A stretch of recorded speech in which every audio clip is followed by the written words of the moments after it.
स्वागत है खुदाबंद की प्रेजेंस में। आप में से कितने लोग ऐसे हैं जो किराए के मकानों में रहते हैं? चिंता मत करो, मैं भी किराए पे था थोड़े साल पहले। आ जाओ, डोंट वरी, अपना आ जाएगा। सुनो, परमेश्वर ने इजरायलियों को बुलाया, पवित्र तंबू बनाया जहां पे परमेश्वर की उपस्थिति थी, हाँ या ना? सबसे अंदर वाले स्थान में परमेश्वर के लिखे हुए वचन थे जो संदूक में रखे थे। उससे पीछे मेज वाला स्थान था जहां मेज पर रोटी पड़ी रहती थी। 7 दीवट जो यीशु मसीह को दर्शाते हैं वो था। उसके बाद बाहर वाला स्थान था। अब वो तंबू जो था, परमेश्वर ने कहा कि जब तंबू पहली बार खड़ा किया गया, परमेश्वर की महिमा तंबू के ऊपर आ गई। उस तंबू को ऐसा तंबू मत समझ लेना। उसमें कुर्सियां लगी थी, उसमें पर्दे लगे थे। वो एक रॉयल टेंट था। अगर आप राजाओं को देखेंगे पुराने समय में, तो वो तंबू में जब रहते थे तो वो तंबू ऐसा तंबू नहीं था जो टेम्परेरी आज लगाया संडे और उतार दिया, नहीं। वो रॉयल टेंट था एक, जिसमें चांदी की कुर्सियां थी, जिसमें सोने की चीजें थी, सोने के मेज थे। अरबों रुपए की उसकी वैल्यू थी पैसों में, इतना सोना था उसके अंदर। और बाइबल कहती है जब तंबू खड़ा किया गया तो परमेश्वर का बादल तंबू पे आया। तो अगर बादल चलता था तो उनको निशानी होती थी कि बादल चल पड़ा, अपना तंबू पैक करो, सारा कुछ परमेश्वर के भवन का पैक करो और बादल के पीछे पीछे चलो। हम जो पक्के घरों में रहते हैं, हमें इस बात की समझ नहीं। हम शायद इसको समझ नहीं पा रहे हैं कि परमेश्वर क्या कह रहा था। लाखों लोग तंबू के आसपास थे। कितने? 3 गोत्र इधर, 3 इधर, 3 इधर, 3 उधर, पूर्व पश्चिम उत्तर दक्षिण, 3-3 गोत्र। 12 गोत्रों में 25 लाख के करीब जो थे वो लोग उसमें थे। लेवी जो बीच में थे तंबू के, पूर्व पश्चिम उत्तर दक्षिण में, पूर्व छोड़ के, वो अलग थे। जब जब बादल उठता था तो लेवी के 3 गोत्र, एक गोत्र परमेश्वर के संदूक को पैक करता था कपड़ों में, सोने की चीजों को, उसे कंधों पर उठाते थे। उसे किसी भी जगह पर रखने की या किसी भी गाड़ी के ऊपर, रथों के ऊपर रखने की आज्ञा नहीं थी। जो बाकी तंबू का सामान था, जो पर्दे थे, जो कुर्सियां थी, जो अलग अलग सामान तंबू के अंदर था, वो सारा गाड़ियों के ऊपर रखकर ढोया जाता था।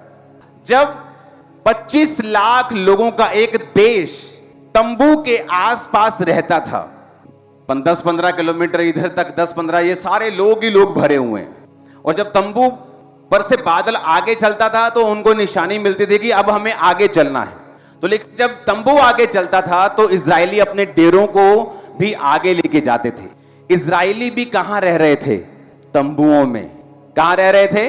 परमेश्वर का तंबू थोड़ा रॉयल टाइप का था। इजरायलियों के घर आम घरों के जैसा था, जैसे आम तंबू होते हैं। तो इमेजिन करो, अब मैंने एक भाई को अपने जैसे को खड़ा कर लिया है जो किराए पे है।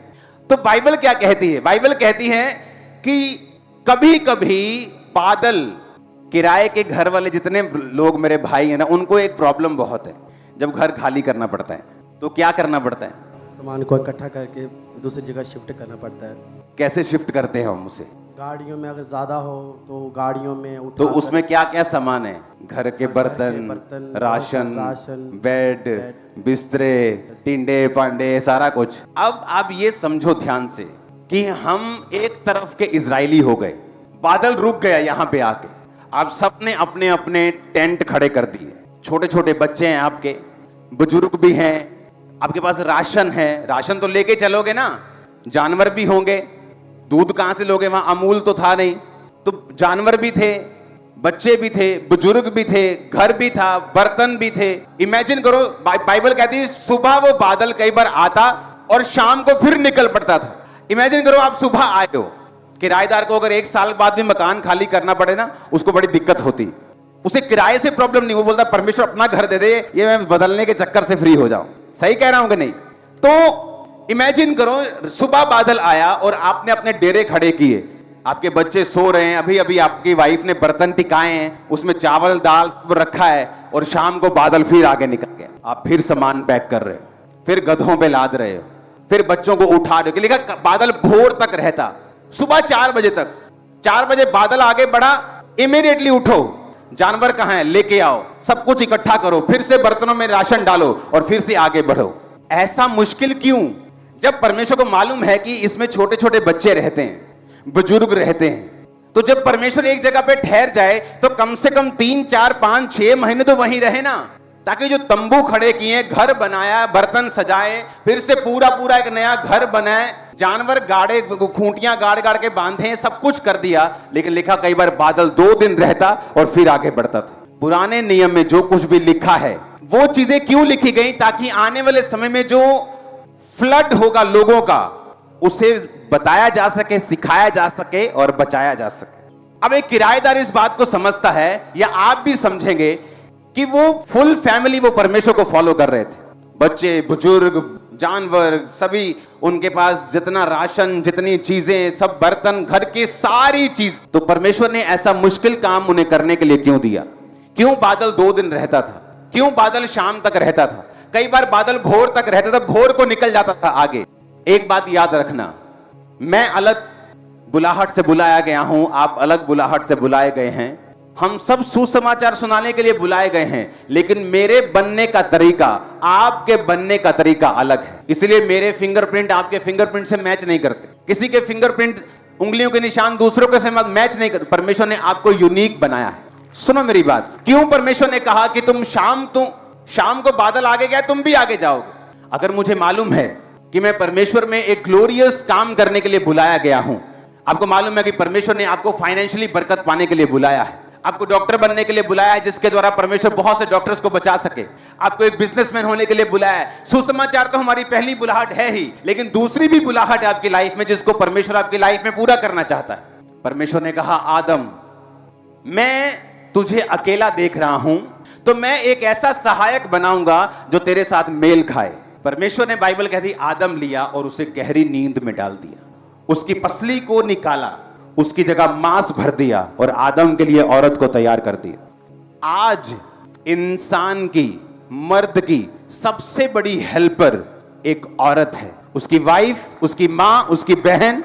और इसीलिए शैतान का पहला काम होता है आपकी वाइफ से आपकी बनने ना देना। जो घर अपनी वाइफ के साथ बनती नहीं, हस्बैंड के साथ बनती नहीं, वो आधे हैं, पूरे नहीं, वो ब्रेक हो चुके, 50% अधूरे हैं। जो काम के लिए प्रभु ने उनको बुलाया है वो पा नहीं पाएंगे। अगर एक जना परमेश्वर का विरोधी हो जाए तो दूसरा 100% पा सकता है जो खुदा ने सोचा है। लेकिन छोटे छोटे मसलों में एक मन ना होना और रोज छितर पनीर की रोटी खाना और कुत्ते की तरह लड़ना, ये आपकी फैमिली को आधा करता है। बेटे को अपनी ओर कर लिया बाप ने, मां से बनने नहीं दी, मां ने बेटे को अपनी ओर कर लिया, बाप से बनने नहीं दी। अब वो बाप से पहले नहीं बनती, एक दिन शैतान मां के खिलाफ भी उसको कर देगा। बाप की वो सुनना नहीं चाहता, अब मां की सुनता नहीं, घर ब्रेक हो गए। पर अगर दोनों से बनती होगी, मां के साथ कुछ होगा, बाप आ जाएगा टांग अड़ाने, बाप के साथ कुछ होगा, मां आ जाएगी टांग अड़ाने, घर बचा रहेगा। तो जब आदम के अंदर से कुछ बेस्ट निकालना था जो उसकी लाइफ के लिए 100% बेनिफिशियल हो, फायदेमंद हो, परमेश्वर ने आदम को गहरी नींद में डाला। गहरी नींद सरेंडर को दर्शाती है, समर्पित होने को दर्शाती है, खुदा के सामने कंप्लीट समर्पण गहरी नींद को दर्शाती है। आपकी लाइफ में जो हवा है, सिर्फ औरत की बात मैं नहीं कर रहा हूं, जो आपकी लाइफ से परमेश्वर बेस्ट निकालना चाहता है, वो कैसे निकालेगा? एक दिन मैं प्रेयर कर रहा था, परमेश्वर, मुझे सबसे बड़ी चर्च होने के बावजूद भी मेरी प्रेयर क्या थी, मुझे मजा नहीं आ रहा, मुझे और बढ़ना है। मुझे सब कहते थे क्या बात है, लंगड़े चल रहे हैं। मैं कहा मुझे आगे जाना है और आगे जाना है, मुझे क्या करना है, परमेश्वर मुझे बताओ मुझे क्या करना है। रोज खुदा से प्रेयर करनी, रोज रोज रोज रोज रोज। और एक दिन मुझे महसूस होया कि मुझे यहां घर में प्रेयर नहीं करनी, मुझे बाहर जाके प्रेयर करनी। मैंने गाड़ी उठाई, अपने लोगों को लिया, ड्राइवर लिया और मैं चला गया हिमाचल। तो वहां खड्ड थी एक नीचे, मैंने कहा यहीं रोक, और नीचे मैं खड्ड में उतर गया। मेरी टीम थोड़ी दूर तक आई, उसके बाद मैं नीचे खड्ड में चला गया जहां जानवर जुनवर बहुत होते हैं। वहां जाके मैं देखा कोई नहीं है, सिर्फ पेड़ पौधे हैं, मिट्टी है। वहां बैठकर मैं प्रेयर करने लगा, परमेश्वर सचमुच मुझे गाइड कर, मेरे अंदर से बेस्ट निकाल, जो तू चाहता है वो हो। घंटों प्रेयर करने के बाद वहां पे परमेश्वर ने मुझे विजन दिया कि जब तू प्रीच किया करेगा, लोग टीवी के ऊपर तुझे देखा करेंगे और लाखों लोग होंगे। आज तो लोग कॉपी कर रहे हैं कि जो खामरा मिनिस्ट्री कर रही, कॉपी पेस्ट करी जाओ, कामयाब वो हो रहे, हम भी हो जाएंगे, डोंट वरी। लेकिन ये हुआ कैसे? ये हुआ खुदावंद की प्रेजेंस में जाने के बाद, हजूरी में जाने के बाद, प्रेयर करने के बाद, लगातार कॉन्टिन्यूस प्रेयर। अगर आपकी लाइफ चेंज नहीं हो रही, आपकी प्रेयर में कमी है, क्योंकि आपकी जो आपका केस है वो डिमांड कर रहा है 6 घंटे प्रेयर, पर आप दे रहे हो 2 घंटे। केस बड़े बड़े हैं, प्रेयर छोटी है हमारी। तो मुझे मालूम था कि मेरा केस बड़ा है, मेरी इंटेंशंस बड़ी हैं, मेरे मोटिव बड़े हैं, मेरा काम बड़ा है। तो मुझे खुदावंद की प्रेजेंस में वैसे नहीं जाना जैसे लोग जाते हैं, मुझे अलग तरीके से जाना है। कुछ भी बदलेगा नहीं, सालों साल आप ऐसे ही रह जाओगे जब तक आप खुदावंद की प्रेजेंस में जाकर उसे बदलने का फैसला नहीं करोगे। परमेश्वर कहता कि बादल के संग रहना है। बादल क्या है? उसकी हुजूरी। जो कुछ तुम्हारे जीवन से निकलेगा वो प्रेजेंस के नीचे होंगे तो ही निकलेगा। समझ आई कि नहीं? इसीलिए इस्राएलियों को मालूम था कि अगर सुरक्षा चाहिए, कनान में एंट्री चाहिए, दुश्मनों से आजादी चाहिए, हर टाइम जीत चाहिए, मौत से छुटकारा चाहिए, तो बादल के नीचे रहना एकमात्र हल है। इसलिए सुबह हो शाम हो, उसके पीछे चलने के अलावा उनके पास कोई दूसरा ऑप्शन नहीं था। आपको क्या लगता है परमेश्वर की प्रेजेंस में रहना आसान है? क्यों परमेश्वर ने मुश्किल किया उनको कि बच्चों समेत उठो, भोर को करो सामान पैक, चलो फिर निकलो। 2 दिन बाद डेरे खड़े किए, फिर शाम को फिर निकलो। कई बार लिखा 1 महीना, कई बार 3 दिन, कई बार 4 दिन, फिर पैक करो फिर निकलो। क्यों? परमेश्वर तुमको और मुझको बता रहा था कि जब तुम मुझे फॉलो करोगे तो फॉलो करना आसान नहीं होगा, मेरी प्रेजेंस में बने रहना आसान नहीं होगा। यहां पे परमेश्वर का बादल है, मैं बैठा हूं, लेकिन वो थोड़ी दूर चुगलियां चल रही हैं, मन बहुत कर रहा है चुगलियां करने का। लेकिन अगर चुगलियां करनी है तो बादल को छोड़कर चुगलियां करने जाना पड़ेगा। आप समझेंगे नहीं तो बादल आगे निकल जाएगा। तो शरीर चाहता है चुगलियां करना, उधर पीछे बियर बन रही है, शरीर बियर पीना चाहता है, लेकिन परमेश्वर चाहता है बादल के नीचे नीचे मेरे साथ साथ रहना, ताकि मैं तेरी लाइफ से बेस्ट निकाल सकूं। तुम्हारा बेस्ट वर्जन निकलना बाकी है अभी, और जब वो निकलेगा लोग हैरान हो गए। बिजनेस करो अच्छी बात है, लेकिन उसमें से बेस्ट निकालना ये तुम्हारे बस की बात नहीं। वो बेस्ट निकालेगा परमेश्वर, और वो तब निकालेगा जब तुम उसकी हजूरी के नीचे हो, उसके बादल के नीचे हो। और शैतान तुम्हें खींचेगा उस बादल से बाहर कि चलो आओ व्यभिचार करने के लिए, चलो आओ चोरी करने के लिए, चलो आओ चुगली करने के लिए, चलो आओ आज पार्टी में चलते हैं, चलो आओ आज लंगर खाने चलते हैं। आप उसकी प्रेजेंस में नहीं, और जब आप उसकी प्रेजेंस में नहीं हैं, आप बेस्ट के हकदार भी नहीं। क्योंकि आदम के अंदर से अगर बेस्ट निकला तो वो उसके सरेंडर के बाद, समर्पण के बाद निकला। आप समर्पण करते हैं अपने आप को कैसे? तुम क्रिश्चियन हो इस बात से मालूम होता है कि तुम मसा हो कि नहीं हो। क्योंकि क्राइस्ट का मतलब है मसा किया हुआ। जीसस क्राइस्ट, यीशु पापों से उद्धार करने वाला, मसा किया हुआ। किसका मसा किया हुआ? परमेश्वर का, पवित्र आत्मा की सामर्थ और अभिषेक से भरा वो प्रेरितों के काम 10 उसकी 38 आयत। अब ये आपको डिसाइड करना है कि मुझे मेरी लाइफ का बेस्ट चाहिए या मुझे धक्के खाने हैं दूसरों की तरह जो दूसरे लोग करते हैं। दुनिया में कई तरह की गाड़ियां हैं। कई लोग ऐसी गाड़ियां भी खरीद लेते जो फेल हो जाती 2 साल बाद, कंपनी भाग जाती। तो हो सकता है जो खुदा की प्रेजेंस में ना हो, शादियां उनकी भी हो रही हो, बिजनेस उनके भी चल रहे हो, लेकिन श्योरिटी कोई नहीं है। लेकिन यहोवा कहता है कि जिस आशीष को यहोवा देता है उसके साथ वो दुख नहीं मिलाता। अब आपको डिसाइड करना है कि मुझे खुदा की प्रेजेंस में रहना है। आज खुदावंद का बादल आपको मालूम है आपके सिर के ऊपर है, और आपको एक शादी का न्योता आया, आपको मालूम है वहां पर सब गंदा बजेगा, वहां पे शराब चलेगी, वहां पे सब गलत काम होंगे, लेकिन फिर भी आप प्रेजेंस को छोड़कर वहां जा रहे हैं। चलो जाना तो दूर की बात है, कई तो अपने घर में ही बजा रहे हैं। इमेजिन करो क्या परमेश्वर की प्रेजेंस उस घर में होगी? अगर खुदा की प्रेजेंस उस घर में नहीं है तो क्या बेस्ट वो देख पाएंगे अपनी जिंदगी का? क्या परमेश्वर उनकी लाइफ से वो निकालेगा जो परमेश्वर निकालना चाहता है? कभी भी नहीं। क्या प्रभु उनसे प्यार करता है? हाँ, प्यार तो वो सबसे करता है, पापियों से भी करता है। लेकिन आप लोग क्या वो देखना चाहते हो जिसके लिए आप सचमुच धरती पे आए हो? अपना बेस्ट वर्जन, अपना बेस्ट देखना चाहते हो कि नहीं, ये आप पे निर्भर करता है। हालेलुया। बादल चला तो मैं चला। आपका बेस्ट टीवी सीरियल लगा और खुदावंद की आत्मा कह रही जा और प्रार्थना कर। अब आपको देखना है कि शरीर को फॉलो करना है या बादल को फॉलो करना है। अगर बादल को फॉलो करेंगे तो बचे रहेंगे। परमेश्वर हमारे अंदर से वो चीजों को निकालेगा।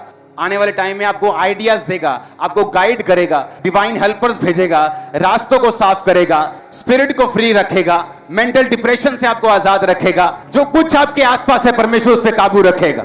लेकिन उस बादल को फॉलो करना, इसलिए परमेश्वर ने मुश्किल किया कि मुश्किल काम था अपना बोरिया बिस्तरा फिर से गोल करना, अपने बर्तन राशन फिर से उठाना और फिर से बादल को फॉलो करना, एक दिन के लिए रुकना, फिर सारा कुछ टिकाना, फिर आगे बढ़ना। और ये भी मालूम नहीं था कि आज आगे बढ़ा जाएगा, कल आगे बढ़ा जाएगा, कि तसल्ली हो कि चलो 2 महीने यहीं रहेंगे। कोई परमेश्वर आवाज नहीं देता था चलने से पहले, ताकि आपको सिखाया जा सके, ताकि आप लोग सीख सके कि परमेश्वर को फॉलो करना आसान नहीं है। लेकिन जब आप उसकी प्रेजेंस में रहेंगे, आप प्रार्थना करते रहेंगे, जो राइट है उसे करते रहेंगे, परमेश्वर के साथ जुड़े रहेंगे, आप अपनी लाइफ का बेस्ट देखेंगे। खुदाबंद निकाल रहा है, मैं देख रहा हूं आत्मा में आपकी लाइफ की बेस्ट चीजों को आपके अंदर से।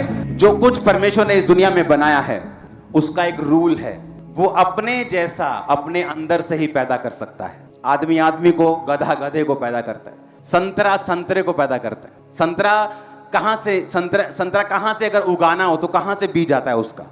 उसके अंदर से। गेहूं उगानी हो तो कहां से लेते हैं? गेहूं को ही, उसी के अंदर से वो फूटता है। आपके अंदर से ही परमेश्वर निकालेगा, अगर कुछ निकालना है तो। बाहर से कुछ नहीं देगा, आप निकालेगा अंदर से ही। और अंदर से परमेश्वर तभी निकालेगा जब आप बादल के नीचे हैं। आपको मुश्किल हो, आपको दोस्त नाराज करना पड़े, एमएलए साहब नाराज करने पड़े कि आप उनकी पार्टी में नहीं गए, सरपंच जी नाराज हो जाए आपसे, आपकी बुआ नाराज हो जाए यूएस से वाली, जिसको आप नाराज नहीं करना चाहते क्योंकि आपको न्यूयॉर्क के सपने आते हैं। लेकिन अगर आप सचमुच जीसस के फॉलोअर हैं, आप उस बादल की प्रेजेंस में खड़े रहेंगे, अड़े रहेंगे। दुनिया कॉपी करेगी, फुल वर्ल्ड कॉपी करेगा आप, अगर आपने जस्ट उसे फॉलो किया। इसलिए मुश्किल था, बच्चों समेत, बुजुर्गों समेत, प्रेग्नेंट औरतें भी होंगी उसमें। इमेजिन, 9 मंथ प्रेग्नेंट भी होगी, 8 मंथ प्रेग्नेंट भी होगी। कितने लोग होंगे उसमें जो उस बादल को और सोचते होंगे कि परमेश्वर को दया नहीं आती क्या? क्या उसको दया नहीं आती? क्या वो देख नहीं सकता? लेकिन वो आपको सिखाने के लिए था, वो आपको समझाने के लिए था कि जब आप आत्मिकता के रास्ते के ऊपर चलेंगे, कोई बहाना नहीं, कोई एक्सक्यूज नहीं, कोई बेचारापन नहीं। तुम एक वॉरियर की तरह, फौजी की तरह चुने गए हो, उसी की तरह तुम्हें चलना होगा और परमेश्वर तुम्हें जीत देगा। तुम्हारे परिवार समेत शर्मिंदगियों को वो दूर करेगा। हालेलुया। 2011 में मेरी विश थी, क्योंकि मैं 7 से सेवकाई कर रहा था, तो विश थी कि मेरी सेवकाई ऐसी हो, मेरी सेवकाई ऐसी हो, मेरे ऑफिस का सिस्टम ऐसा हो। ये लोग ऐसा क्यों नहीं करते, ये टीम ऐसा क्यों नहीं करती? पर विश करता रहा, सालों साल कुछ नहीं हुआ। फ्रस्ट्रेट हो गया मैंने कहा अब मैं जा रहा हूं। चर्च मैंने छोड़ी, मैं चला गया 21 दिन के लिए फॉरेन। कोई इंटरनेट, कोई फेसबुक, कुछ नहीं था। एक रूम में 2 ही चैनल थे, दोनों क्रिश्चियन चैनल चलते थे, और रोज प्रेयर। इतना प्रेयर में मैं शामिल हो गया कि कई बार दोपहर को जब मैं सोकर उठता था तो मुझे ये मालूम नहीं होता था कि दोपहर है, रात है, शाम है, सवेर है, क्या है। कि भाई उठने के बाद मुझे ये मालूम नहीं होता था कि मैं कहां हूं। इतना घुस गया था मैं उस रूम में प्रेयर में। खाना खाया, प्रेयर, फास्टिंग है तो प्रेयर, रात को प्रेयर, टीवी सिर्फ क्रिश्चियन चैनल, 21 दिन प्रेयर, जस्ट प्रेयर। वापिस आया, जो चाहता था 1 दिन में हुआ। जितना ऑफिस का सिस्टम है, जितने को लोग आज फॉलो कर रहे हैं, कॉपीज कर रहे हैं, वो उस 2011 में बना था। आज कलीसिया को खुदा की प्रेजेंस में चलने की आदत नहीं। संडे चर्च, मंडे ठेके पे। आप प्रेजेंस के नीचे नहीं। आप सीख रहे हो, अभी आप गलतियां कर रहे हो, आप धक्के खा के जा रहे हो। और खुदा आपसे प्यार करता है, लेकिन वो ये नहीं चाहता कि आप धक्के खाएं और शैतान की मार खा के कर्ज के साथ आगे बढ़े। वो ये नहीं चाहता। जिंदगी अपनी बदलना चाहते हो, ये घुटनों पर बदलेगी। नहीं तो आप अपने हस्बैंड से प्यार की भीख मांग मांग कर, अपनी माँ से, भाई से, माँ बेटे से अपने प्यार की भीख मांग मांग कर भिखारी बन जाओगे जब तक घुटनों पे नहीं आओ। शर्मिंदा हो होकर तुम शर्मिंदगी के राजा बन जाओगे जब तक घुटनों पे नहीं आओगे और खुदा के पीछे नहीं चलोगे। और वो फिर आपको बनाएगा, आपका बेस्ट यू। अपने पड़ोसी से पूछो, बोलो जिंदगी बदलना चाहते हो? बोलो घुटनों पे बदलेगी तेरी जिंदगी। आजा घुटनों पे रिपेयर कर रोज। आमीन। ऊंचे वाला चाहिए। हालेलुया।